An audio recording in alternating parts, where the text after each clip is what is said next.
ಎಲ್ರಿಗೂ ನಮಸ್ಕಾರ. ಇವತ್ತು ನಾವು ಬಟಾಟೆ ಬಜ್ಜಿ ಹೇಗೆ ಮಾಡೋದು ಅಂತ ನೋಡೋಣ. 2 ಬಟಾಟೆ ಬೇಯಿಸಿಟ್ಕೊಂಡಿದ್ದೇನೆ.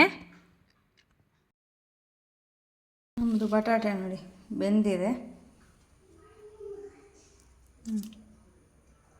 ಇದರ ಸಿಪ್ಪೆ ತೆಗೆದು ಚಂದ ಸ್ಮ್ಯಾಶ್ ಮಾಡಿ ಅದಕ್ಕೊಂದು ಒಗ್ಗರಣೆ ಕೊಡಬೇಕೀಗ. ನೋಡಿ ಸ್ಮ್ಯಾಶ್ ಮಾಡಿ ಇಟ್ಕೊಂಡಿದ್ದೇನೆ. ಇದಕ್ಕೀಗ ಒಂದು 3/4 ಲೋಟದಷ್ಟು ಸ್ವಲ್ಪ ಹುಳಿ ಮಜ್ಜಿಗೆ, ತುಂಬ ಹುಳಿ ಇಲ್ಲ, ಸ್ವಲ್ಪ ಹುಳಿ ಮಜ್ಜಿಗೆ ಸೇರಿಸ್ಕೊಂಡಿದ್ದೇನೆ.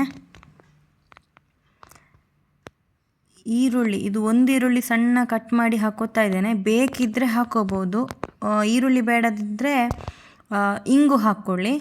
ಸ್ವಲ್ಪ ರುಚಿಗೆ ತಕ್ಕಷ್ಟು ಉಪ್ಪು ಹಾಕ್ಕೊಂಡಿದ್ದೇನೆ. ಈರುಳ್ಳಿ ಇಲ್ಲದೆ ಕೂಡ ಒಳ್ಳೆಯದಾಗ್ತದೆ, ಬಟ್ ಇಂಗು ಹಾಕ್ಕೊಳ್ಳಿ. ಒಗ್ಗರಣೆಗೂ ಹಾಕೋಬೋದು, ಡೈರೆಕ್ಟು ಹಾಕೋಬೋದು. ನಾನೀಗ ಒಗ್ಗರಣೆಗೆ 1-2 ಟೇಬಲ್ ಸ್ಪೂನ್ ಅಷ್ಟು ತೆಂಗಿನ ಎಣ್ಣೆ ಹಾಕ್ಕೊಂಡಿದ್ದೇನೆ. ಪ್ಲಸ್ ಒಂಚೂರು ಸಾಸಿವೆ, ಒಂಚೂರು ಉದ್ದಿನ ಕಾಳು ಅಥವಾ ಉದ್ದಿನ ಬೇಳೆ ಹಾಕ್ಕೊಂಡಿದ್ದೇನೆ. 4 ಕರಿಬೇವಿನ ಸೊಪ್ಪಿನ ಎಲೆ, ಒಗ್ಗರಣೆ ಸೊಪ್ಪು ಹೇಳ್ತಾರೆ. ಮತ್ತು 3 ಸಣ್ಣ ಸಣ್ಣ ತುಂಡು ಮೆಣಸು, ಒಣಮೆಣಸಿನಕಾಯಿ ಹಾಕ್ಕೊಂಡಿದ್ದೇನೆ. ಚಟಪಟ ಅಂತ ಹೇಳ್ತಾ ಇದೆ.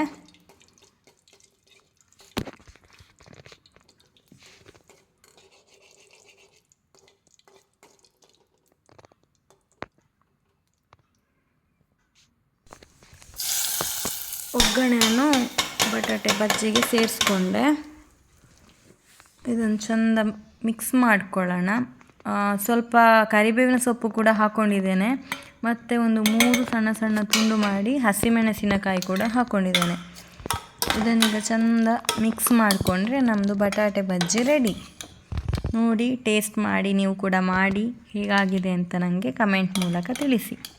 ಬಿಸಿ ಬಿಸಿ ಅನ್ನದ ಜೊತೆ ಸಂಡಿಗೆ ಮೆಣಸು ಜೊತೆ ಸವಿಯಲು ಸಿದ್ಧ.